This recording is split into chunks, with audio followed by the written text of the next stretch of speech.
voice17104.com. This is Zanetta Wingfield, and you're listening to the voice17104.com. The voice17104.com.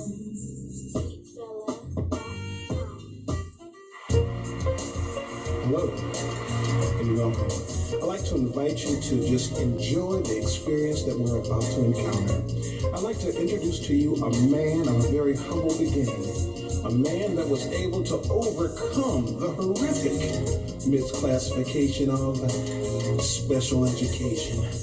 A caring man, a man that will encourage you because he's been there and done that. And I'd like to encourage you to keep an open mind and be empowered to change your life. I'd like to present to you a man of men, Richard Utley.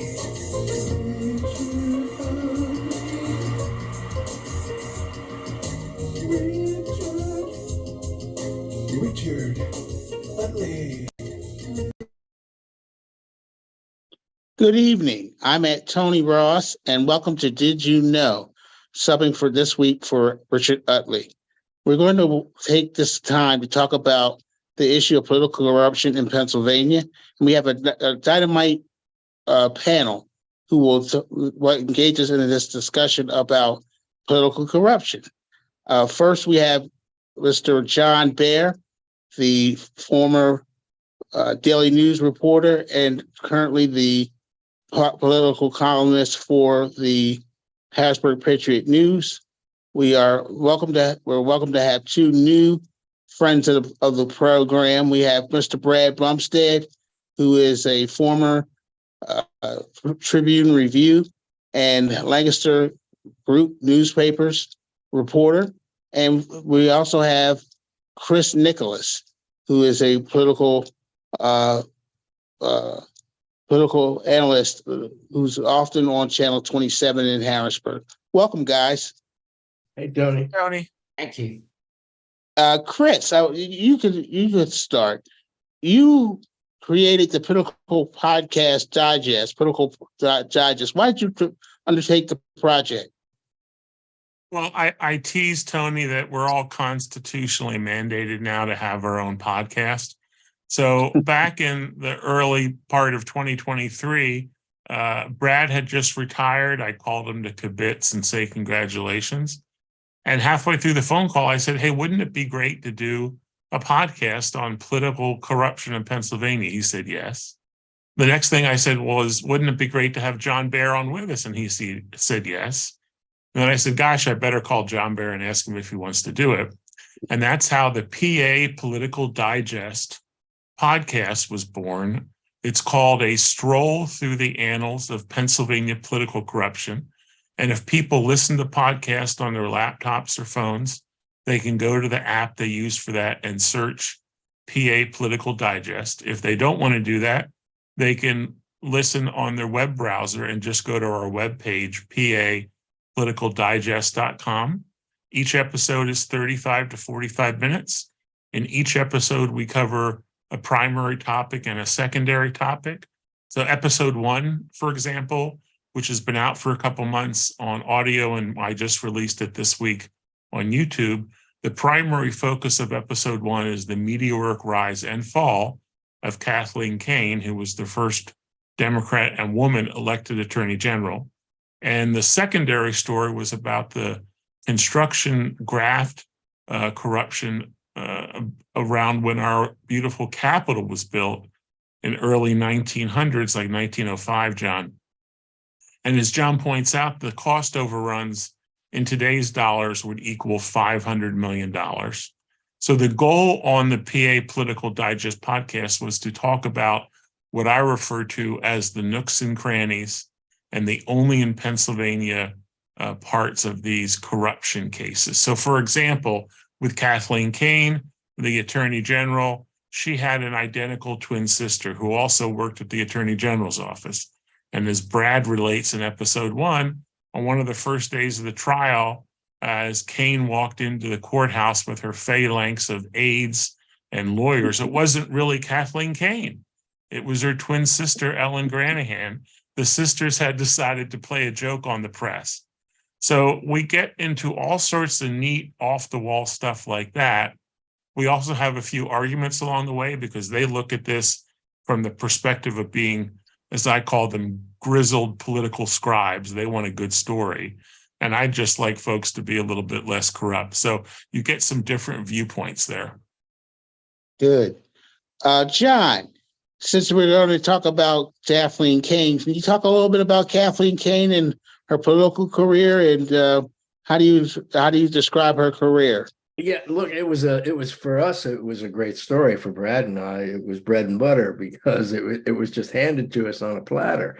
But let me just add to what Chris just said about the twin sister. When that happened, when that event happened at her trial, and the sister came in and all the media thought it was her and started taking pictures and paying attention, it was a national story. The New York Post ran a headline that said, "Foxy Attorney General tricks media with twin sister." And so the story just wasn't a Harrisburg or a Pennsylvania story. It was a big deal. But Kathleen was from one of the either first or second hotspot politically in Pennsylvania, Scranton, the center of the universe for anybody that's lived there or had to work there. And she grew up in a rented half-double, modest means. Her dad was a janitor. She went to West Scranton High School, where she was a cheerleader and a member of National Honor Society. Her rise in Pennsylvania politics was meteoric, and it too was a national story. The state had never elected a woman United States senator, never elected a woman governor, never elected a woman attorney general, never elected a Democratic attorney general. And here she comes out of Scranton. And in 2012, she wins that race by 15 points. She got more votes than anybody else on the ballot, including Barack Obama. Okay, so all of a sudden, she's on MSNBC, she's on CNN, she's being talked to about what happens in the future. Is this somebody that's going to run for governor or senator or president? And it was just extraordinary how she turned around the very nature of Pennsylvania politics, both politically and with her gender. I mean, at the time that she was elected in 2012, Pennsylvania ranked 42nd in the nation in terms of women in the legislature. So we were never, at that point, we were not a female-friendly state when it came to politics. And I wrote a piece about her right before she was sworn in as Attorney General. And I said, she's an invader. She's an invader in Pennsylvania politics. And the key to that was, because she was a cheerleader at West Scranton High School, the West Scranton athletic team were the invaders. She was that, and she was that. Brad, would you like to add anything about Kathleen as well? Yeah, well, it was a meteoric rise, like John described. It was also a meteoric fall in a period of a year and a half. She went from being this riding high as Attorney General, her star up there, to a convicted felon, and that came as a result of her desire to get back at somebody, revenge. There was at the time, he was an assistant DA in Philadelphia, Frank Fina, but he'd previously been Deputy Attorney General, and Kane blamed him for her downfall. And the reason what happened was Fina had investigated a case that involved several legislators from Philadelphia who were videotaped taking cash.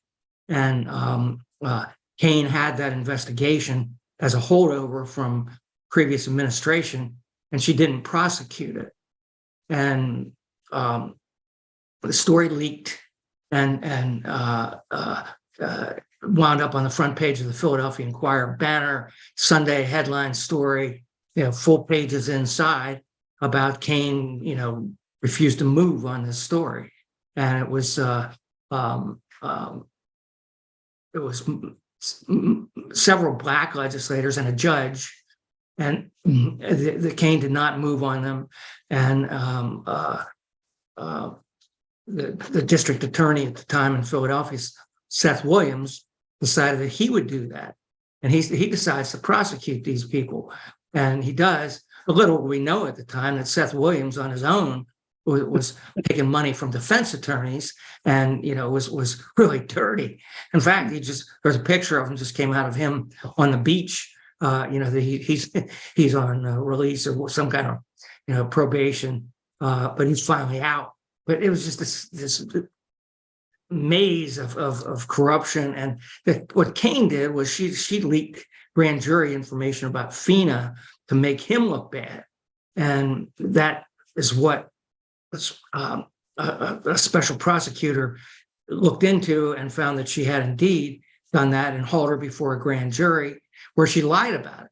So that just compounded her actions. So it's perjury on top of leaking grand jury information as a prosecutor, which, prosecutors leak things all the time, but to leak confidential grand jury information is a big deal. Clearly, she was the leak that occurred prior to that about the Sting case, so-called Sting case, was not grand jury information.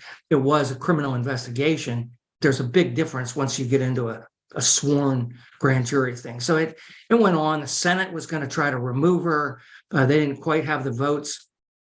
And finally, she goes to trial. It was held in Montgomery County after a case had been separate, independent case had been brought forward by Risa Furman, who was the DA in Montgomery County. And Kane was convicted on most all of the counts. And two things jump out at me from that trial. One was that testimony that was put up on a jumbotron that it was a text message from her to a political consultant, and it was about why she did what she did, and it said, quote, "Revenge is best served cold," and that was cold, I'm telling you. And then the second thing that jumps out is that her son was about 12 years old at the time, and it's clear she's gone down, but she brings him in to testify on her behalf and how he was going to miss his mother and how hard this was going to be on him. And I'm sure it was very difficult. But to bring your kid in like that, it's a judgment call. Some people would say that's fine. I wouldn't do it, involve them in it, because then he winds up seeing his mother let off in handcuffs. But that's what she decided to do. Oh, she was convicted of perjury, Tony. And then she lost her law license, and you can't run the office of Attorney General without a law license, being a licensed lawyer. And what I point out in the podcast is her fall helped engender Josh Shapiro's rise, because she was out of office by 2016 and she did not run for re-election. If she had had a good first term, I think she would have run for re-election in 2016 and won. Instead, it was an open seat. The Democratic incumbent had to resign, right? So that is when Josh Shapiro, being the smart politico he is, saw an opportunity. He won a contested three-way Democratic primary for Attorney General in 2016, won the general election in 2016, and then won re-election in 2020. Then he ran for governor and won. If she had stayed in that office, it would have delayed Josh Shapiro's rise into statewide politics. And then who knows what would have happened. Instead, her downfall created an opportunity for Shapiro, who took advantage of it. One thing I enjoy about the podcast when I listened to it was the bipartisan nature of the broadcast. So, in that spirit, tell me a little bit about Ernie Priet and what misdeeds did he do? Whoever wants to jump in, go for it. Yeah, let me start. Literally, as we're talking about Kathleen Kane, I interject and say, hey, we're an equal opportunity state for political corruption. And I tell people that in a later episode, we'll talk about Ernie Priet. He was Attorney General in the late 80s and early 90s, and he ultimately resigned, took a plea deal for some shenanigans he got into when he was previously the district attorney of Lackawanna County, Scranton.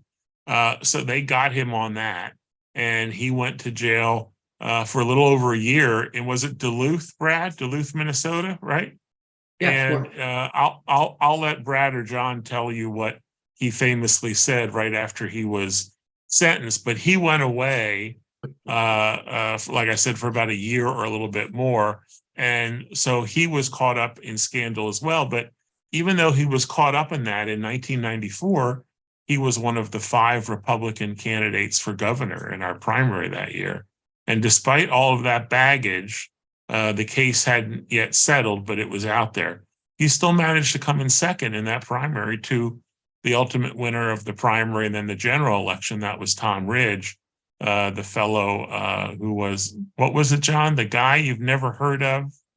From the place you've never been. Yeah. So John reminded me today that he's the one who coined that phrase, and then Ridge made him famous because he put it in a bunch of his TV ads. But Brad, why don't you tell the Duluth story, what he said after he got... Shortly after he, was sentenced, he was out talking to reporters, and he said, look, he says, I can do a year standing on my head, and it's just not the kind of thing you want to do when you're on your way to prison, given what the environment you're going to get in. But he was okay. Ernie the attorney, right? He was okay. Because... Well, the irony about that, I can do it standing on my head, Brad, I'm sure you recall, I was in the courtroom, I'm sure you were too, standing in front of then federal judge Sylvia Rambo. He was literally in tears, apologizing for what he had done and saying how sorry he was and all of that. 5 minutes later, he's on the street saying, I can do this standing on my head. The thing I love about this story, Tony, is as Chris often refers to, only in Pennsylvania, how many cities can claim in America that they've had 2 attorneys general, one from each party, one a man, one a woman, both of whom went to prison? The highest law enforcement official in your state goes to prison, back to back, basically. And then in prison, John, I think you said in the podcast how he became kind of a famous prison lawyer. Well, yeah, I mean, first of all, everybody finds God in prison. Ernie did that. Everybody finds racial justice in prison. Ernie did that. So he became an advisor to other prisoners. And when he got out, as often happens, he became an advocate for prison reform. So some good comes from everything, Tony, and in this case, some good came from Ernie the attorney spending some time in the clink. I asked him. Go ahead, Brad. Well, I asked Ernie when I was writing my book, Keystone Corruption. I was, how was it for you in prison? It's not easy for cops and prosecutors to go to prison. Was it hard? Was it tough? Were you scared?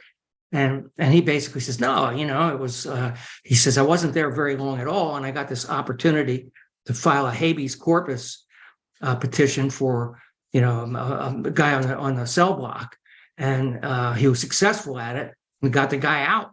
And after that, he was like, everybody wanted Ernie. I mean, he was the lawyer for the prison for the inmates. And so he did that. And, the work he had there was mostly like scrubbing pots and pans in the kitchen and that sort of thing. But look, it's embarrassing. And but he came out of it and did do the conversion that John's talking about, and became this advocate for inmates, and then also started practicing law up in Scranton again, where he's, defeated the attorney general, at least on one case that I'm aware of. He was a big advocate, Tony, of the death penalty as a district attorney. And in his campaign for attorney general, he talked often about how he had prosecuted all these, first-degree murder cases. And then when he came out of jail, he became a very potent advocate to do away with the death penalty. So in addition to, getting conversion and various things in prison, he also came out a big advocate for getting rid of the death penalty or severely limiting it. So John's right. When you go to prison, maybe there's some good that comes out of it. And he didn't just prosecute these cases. He tried them. he tried 18 people and got murder convictions in courtrooms in Scranton in Lackawanna County.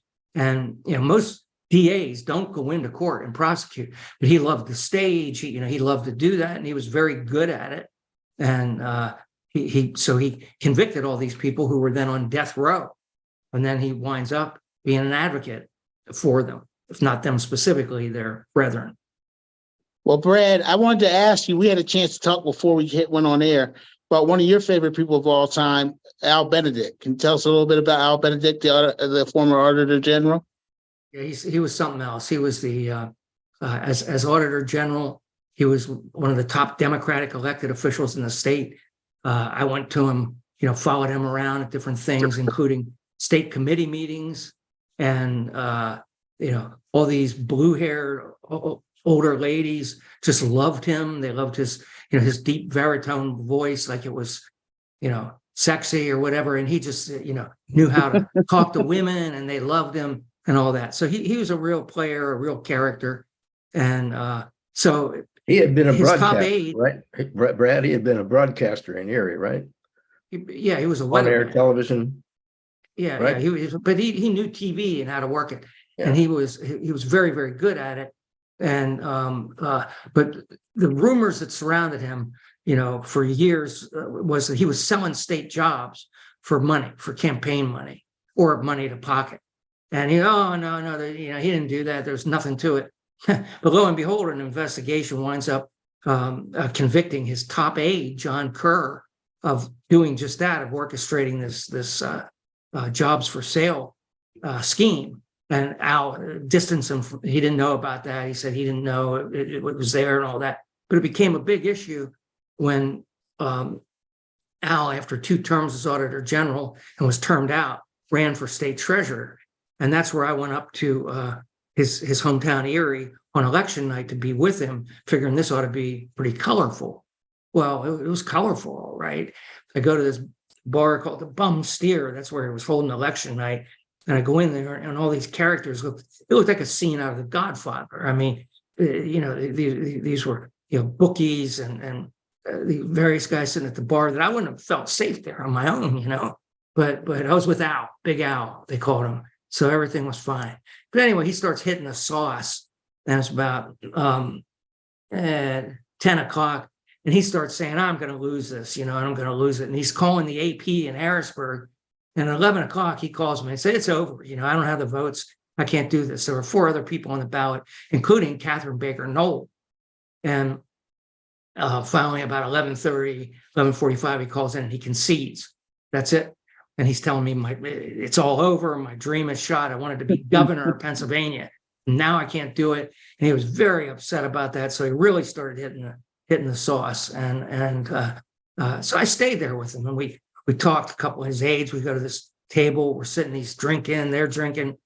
And about 3 a.m, this guy walks in. He goes, boss, you got to see this. And he has some papers here. Look here. He says, we got some votes. We got enough votes to turn this thing around. He didn't say where they came from. Although I have my guesses, but he has these votes. And I was like, oh my God, I'm back in the game, and sure enough, he does. And he beats Catherine Baker Knoll by, a hair's breadth in this Democratic primary. But then he winds up losing in the fall to Bud Dwyer, even though Benedict leaks information about Bud Dwyer to the FBI to prompt an investigation. We found, Tony, one of the threads we could pull is that in some of these, what we call row office races, treasurer, auditor general, attorney general, people got into trouble because they were reaching for higher office, right? The goal is you win statewide office like Al Benedict wanted to. Then 4 years later, you have a big reelection. You're limited to 2 terms. And then after that, you use that to go be governor. And people kind of sold their souls, right, John, to try and get more campaign cash or whatever, and ended up blowing themselves up. Yeah, it was almost a constant. We found the number of top officials in the state that ended up in prison or charged or were people who were mentioned as possible gubernatorial candidates, or who wanted to be gubernatorial candidates, or who actually ran for governor. And unlike Illinois, Tony, I mean, the only saving grace we have is we've never had a governor kind of swallowed up by the corruption that marks virtually every other significant office in the state, except for U.S. Senator. That Pennsylvania has this very top ranking nationally as a place for corruption. But that thread of, as Chris says, people wanted to take it a little bit further. They got a nice taste of the power. They saw what was possible. They just stretched it too much and got caught. That's sort of what happened to Rob McCord. Can you tell us about what happened to Rob McCord? You know, he's yet another story of somebody who was amazingly successful in another field, amazingly smart, Harvard grad. And I tell the story on the podcast that the year before that election, that 2000, which was it, 2010, 2014 election, the year going into 2014 at the Pennsylvania Society in New York, you know, Tony, the annual gathering where everybody who's in politics in Pennsylvania goes to talk about why they're great. Everybody at that Pennsylvania Society believed that Rob McCord was going to be the Democratic nominee for governor in 2014, that would take on Tom Corbett, the then incumbent, and prevent him from being reelected. I went to a fundraiser for McCord at the Four Seasons. It was packed, and anyone you talked to there said, yeah, he's gonna be the nominee. It was laid out for him. But then in starting in very, very early January, February, little known guy by the name of Tom Wolfe throws $10 million into the pot, goes up on TV when nobody else is on TV. All of the Northeast is in a polar vortex. Everybody's at home freezing, watching television, and his ads boom him from 2% right up the scale. And McCord gets greedy. He has to raise more money to get on TV. So he starts to shake down some, donors, and he gets caught. And it's just, I don't have enough. I got to get more. And there's no limits to what I'll do to reach for that power. And it just didn't serve him well. He threatened people who had state contracts that they wouldn't continue to get those contracts unless they gave money to his campaign. That's clear-cut extortion, and he was taped doing it. So here was a guy who blew up his whole career, Tony, for basically a couple $100,000 extra dollars, which allowed him to buy maybe 100 additional TV ads. And he's a guy who went from all that statewide success, Harvard educated MBA, to then, he gets arrested, and later he's a yoga instructor.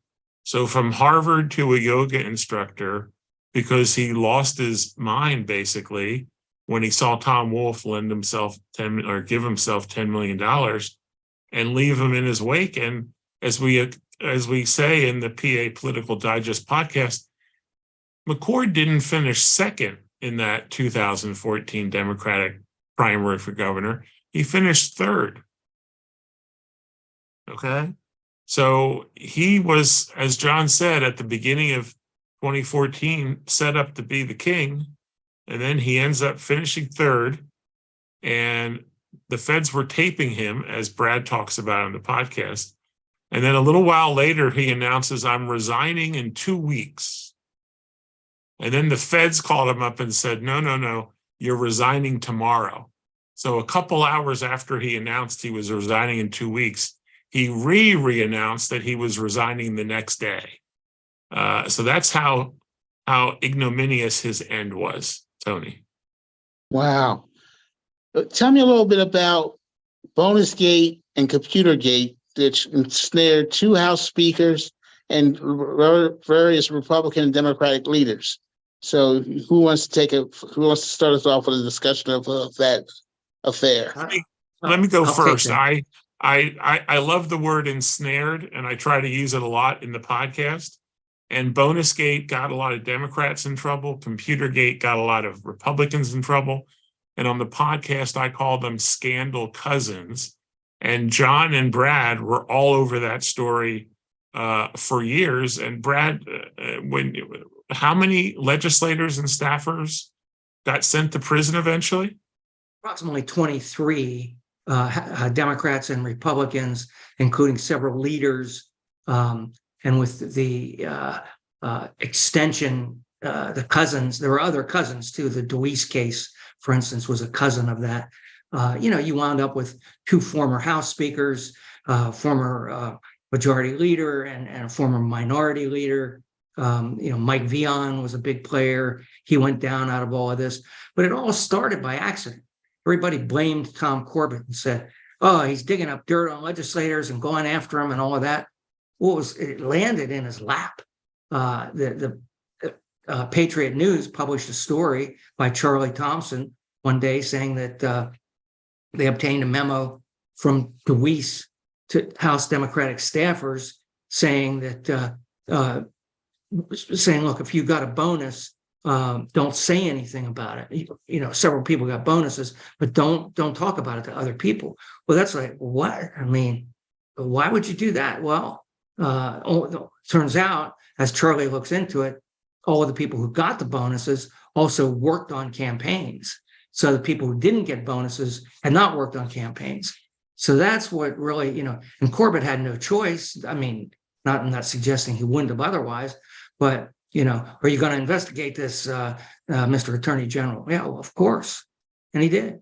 And he racked up, I guess it was 12 Democrats that he charged and got 10 convictions out of that. And that included, not DeWeese yet, but that included Mike Vion, for handing out bonuses for campaign purposes. It's state tax money for the bonuses. And then the offshoot was John Purcell, the former speaker, and Republicans. And, at the time, people were, really getting on Corbett and saying, why aren't you doing Republicans? This is all about Democrats. What is this? Why just Republicans? Even former Governor Ed Rendell, one news conference was saying, look, we see these people, the Democrats, but where are the Republicans? We don't see them. And he pointed out several people in the Senate, Republican staff, who got big bonuses. Turns out they weren't guilty of anything. But, getting a bonus wasn't a crime. It was, handing them out with tax money was. But eventually they Purcell is convicted, and some other lawmakers, and then Bill DeWeese, former House Speaker, is convicted in a separate case, but still all related. It wasn't bonuses per se, but it was use of state resources for campaigns. John, you want to talk about, Tony, in the podcast, we talk a lot about how Purcell and DeWeese, besides spending 2 weeks together as cellmates in Camp Hill prison, were that to me is one of the best, only in Pennsylvania. But they were 2 very different guys, right, John? Completely different. I mean, DeWeese had the personality of a carnival barker. I mean, he was outgoing, he was funny, he was friendly, he was always upbeat, and Purcell was like a closed-in kind of non-communicative sort who seemed angry all the time about something. It was very difficult to interview Purcell. I remember walking down the hallways of the Capitol, asking him questions, and he would just pretend I wasn't there. I mean, he wouldn't even acknowledge my existence. Whereas DeWeese would put his arms on your shoulder and talk to you far longer than you needed him to or wanted him to, because their personalities were just so different. And DeWeese was, believe it or not, often self-effacing. I mean, he would tell stories about himself that were funny, and as opposed to Purcell, who, one of my favorite stories was Purcell was at an event in Philadelphia at a time when it was a school event, so, like a grade school event. And a little girl, for some reason, asked, like a 4th grader, asked him, "Did you come here in a limousine?" And he said, I came in a car.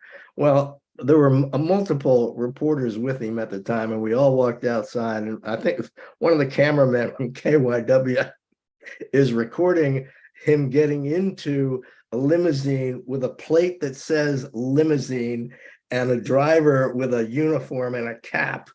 And he asked Purcell, why did you lie to that little girl? And Purcell just closes the door and off he goes. Whereas DeWeese would have given him the history of limousines, why he particularly chose this limousine, how he knew the family of the chauffeur and was going to recommend him for a different job. I mean, just completely different people. But both of them got into trouble for the same reason everybody else did. Once you get into those positions of power, you think you're untouchable. You think you can do whatever you want to do. They tried it. They got caught. And so they had the celebrity of being, it's got to be the only time in the history of America where two former speakers of a legislature shared the same prison cell. So, Wow. There were DeWeese, conversations in there, but Yeah. maybe I wouldn't have. Yeah. DeWeese was from southwestern Pennsylvania, Tony, which at Yes. that point was very Democratic. So once you won the primary, you were done.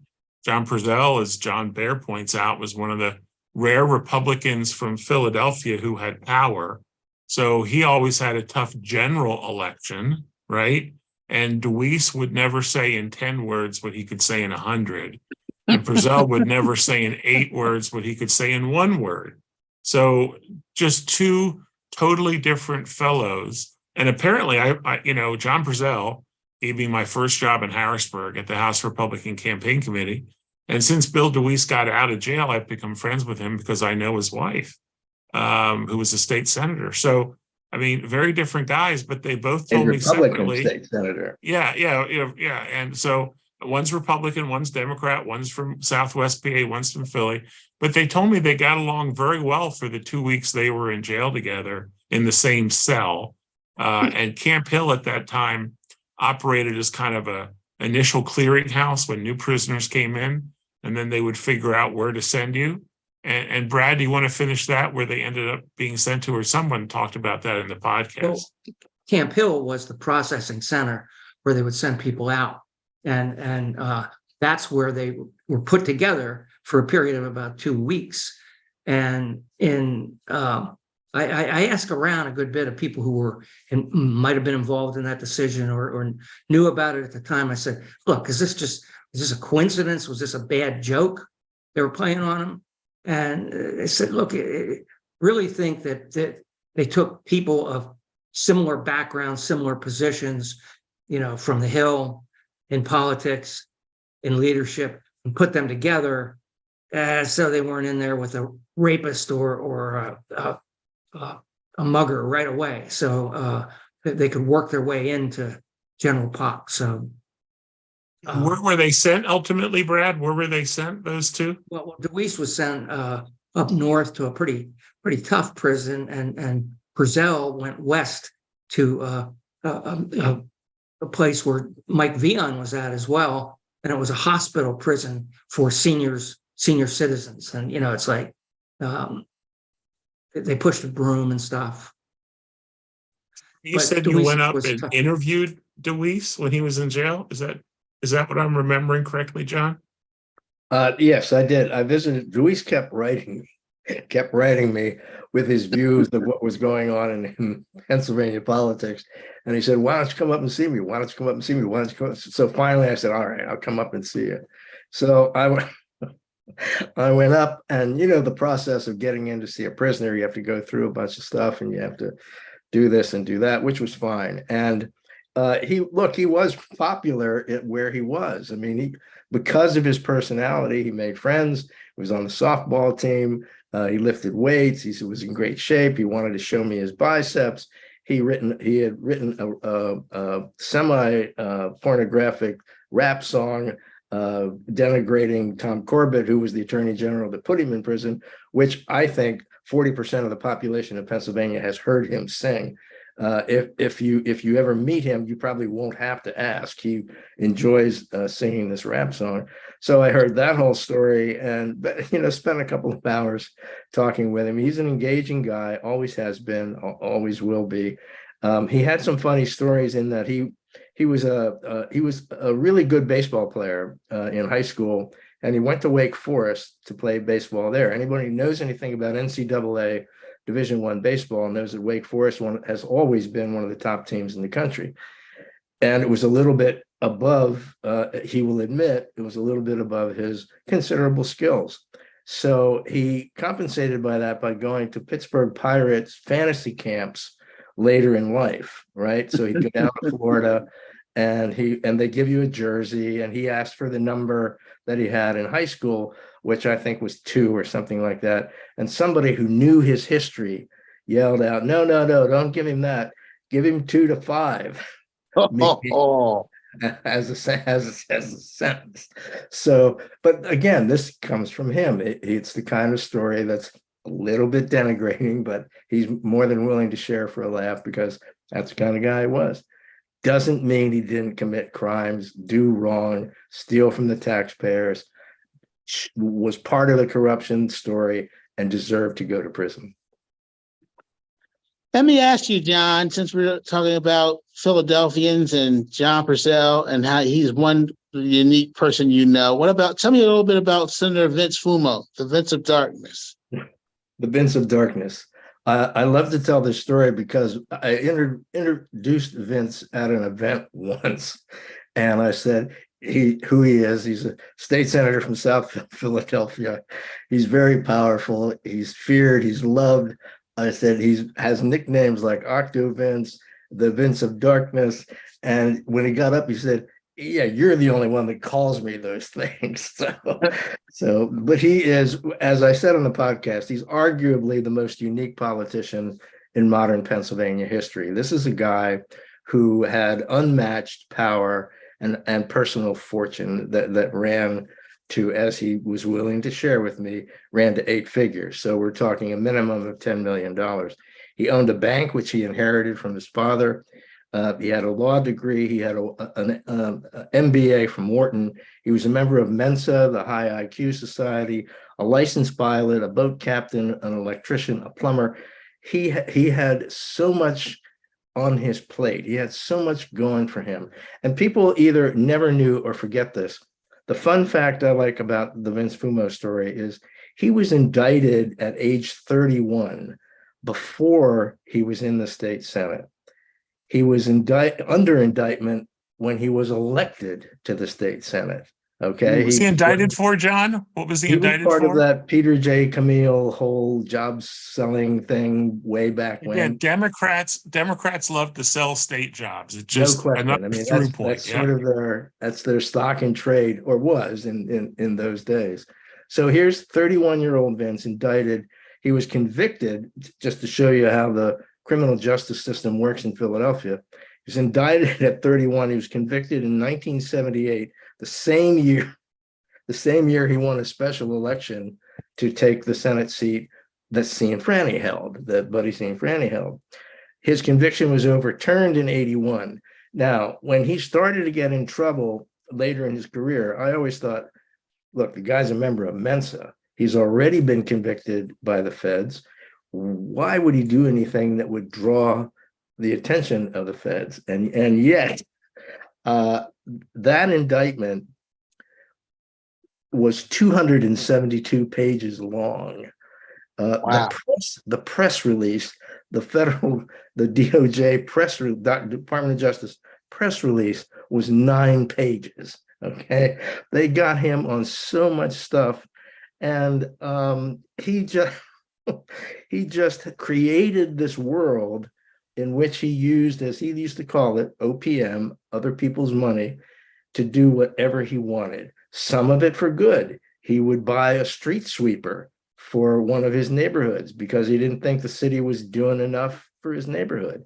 He would buy SUVs for people to move seniors around in his neighborhood. So, but it was with OPM. It was money that was raised for some other purpose than his particular needs and wants. Remember, he was a multimillionaire.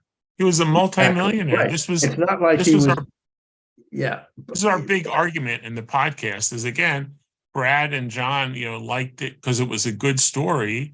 Oh, he did some good. I'm like, he's a public servant. He's supposed to do some good. Plus, he's worth millions and millions. He could have bought a street sweeper with his own damn money. So, Brad, you talked about, what happened to him in his trial. And it was just, it's another one of those things, Tony, if you came to people and said, okay, make up something, you couldn't have made this up. Yeah. He created a nonprofit that he abused then and took money from. He used state tax money, according to the conviction, for all these purposes, and other people's money whenever he could. And he didn't need it, but he just did it because he could do it. And a lot of it was about power and exercising power. And people say that they've never seen anybody as powerful as he was, that he had people, that he got jobs in all agencies of state government. He could push a button and get something done whenever he needed to. And one disagreement we had on the podcast was that I said, and I think John agreed with me, that his staff put together figures on how much money he obtained from the state for Philadelphia while he was in the Senate. And it was $8 billion above, for his whole term, above the regular appropriations that the city got. And I said, and I still believe, if I was a poor person or middle income person in Philadelphia, South Philadelphia, and I could be represented by anybody, it would be by him. I mean, okay, he's corrupt, but half the politicians down there are corrupt, So at least he was doing something for people, and he's somebody who could get you something if you really needed it. Yeah, Tony, his staff had T-shirts made with the initials WGSD, which stood for "We Get Shit Done," and they did. I mean, if there was anybody in his district, anybody in his realm, which was extensive, that needed a favor or that needed vengeance, he could provide either or. So one of my favorite stories, Tony, in all 5 episodes was how, as we detail in the podcast, he owned a farmette outside Harrisburg.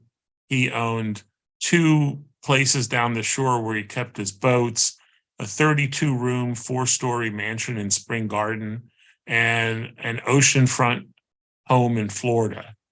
And he went out, and apparently he counted up all the stories, all the floors he had in all his buildings, came to 19. So he went out and he bought 19 Oreck vacuums. And the reason, and again, with other people's money, other people's credit cards. And the reason that stuck in my mind is, one, it's just preposterous. No one on this podcast has probably more than 1 or maybe 2, vacuum cleaners in their house. And the reason it stuck with me is also because at the time I had recently bought an Oreck vacuum for my house, and I knew how expensive they were, to go buy 19 of them and distribute them to all his different houses. And I said to John in the podcast, do you think he was vacuuming his own houses? Well, and Brad actually answers, no, he was thinking of his staff. He was being kind to people who would do that work, making it easy on them. But yeah, so again, that's a story. If you tried to make it up and tell people, they would say, no, that's not possible. Right. Yeah. Right. And I wanted to ask you guys. Oh, go ahead.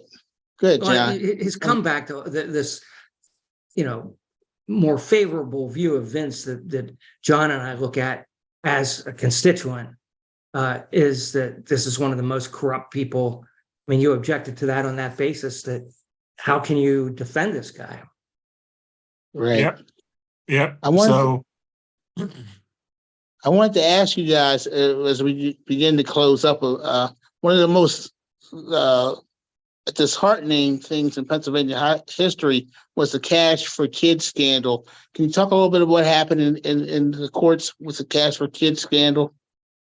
This, I think, was the toughest one for all of us to talk about because it was 2 terrible judges in Luzerne County, which is up in Northeastern PA, NEPA, NEPA, as we call it.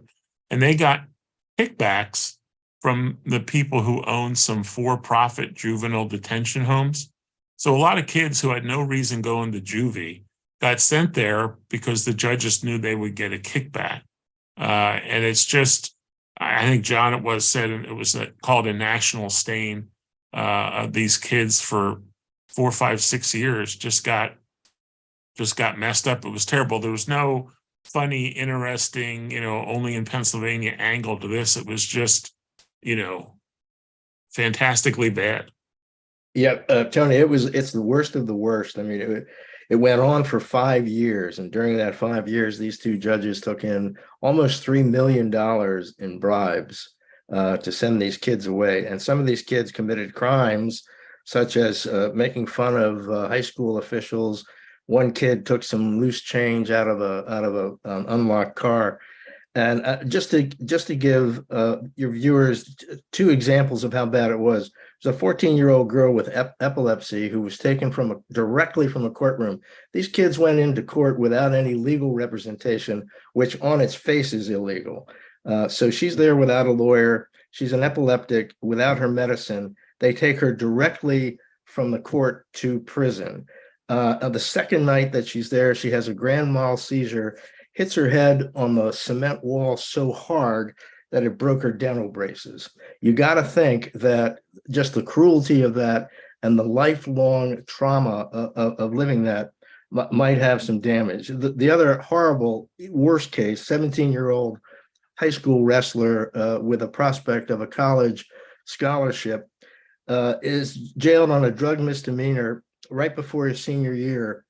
And it just ruined his life. There goes wrestling, there goes graduation, there goes the scholarship, and he subsequently killed himself.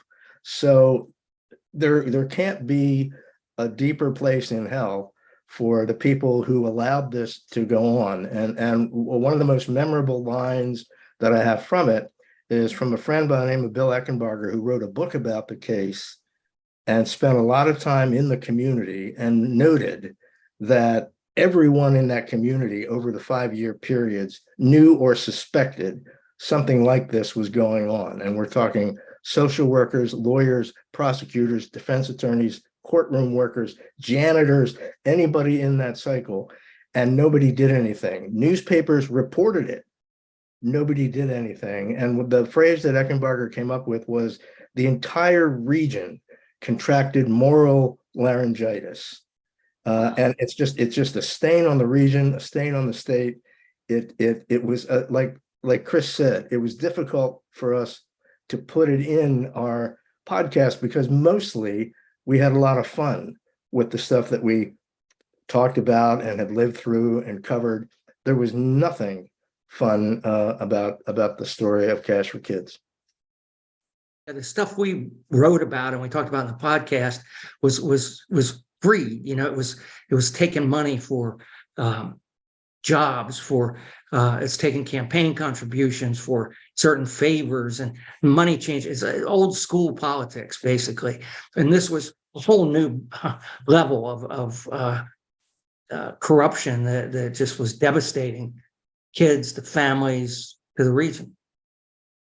As Brad says in the podcast, the PA Political Digest podcast on political corruption, that they would just bring suitcases of cash to the judges as part of their kickbacks. And so for every kid that got sent there, many of them unnecessarily, they took a portion of their profits and gave them to these 2 judges in Luzerne County. And Luzerne County was so, I think, embarrassed by this that they changed their form of county government. And most counties go to home rule and have one county executive and some council members. Luzerne County didn't do that. They went to 11 members of council, figuring that it would be harder to bribe 6 people to get a majority on county council, and it would be harder for people to get away with crap like what we talked about. So that's how far-reaching the after effects, the aftershock of this Cash for Kids thing. Great. Well, We could go on and on and on, but unfortunately, we're about to end tonight's program. But before we do that, let me ask each one of you: do you have a favorite story that we haven't gotten to that you would like to just raise up before we leave? Really quickly, I'll go. There was an entire court system in Philadelphia, the traffic court, that the legislature and Governor Tom Corbett expunged from the public record. They got rid of an entire court system because they couldn't find honest people to be traffic court judges. So, I mean, only in America, and I'm a Republican political consultant, so I'm not doing any work on Philadelphia traffic court races. But when you get rid of an entire branch of government, of the judiciary in the state's largest city, what are you going to do? Brad? My favorite was Abscam, and always will be, because you have FBI agents posing as Arab sheiks, going in and giving cash to members of Congress and local officials, city councilmen in Philadelphia and Camden, the mayor of Camden, and giving them cash on video. They're taking the money, happy as it can be. And it's the first time really that video was used like that in a big way.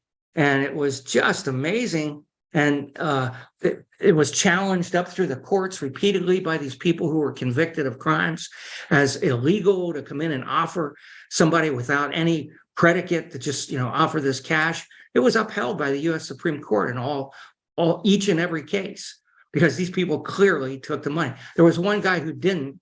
That was Jack Murtha, former congressman from PA. But by and large, everybody else took the money and ran. One of them even came, did some time and came around again. Mike Myers in Philadelphia, who was recently convicted on some election fraud issues. John?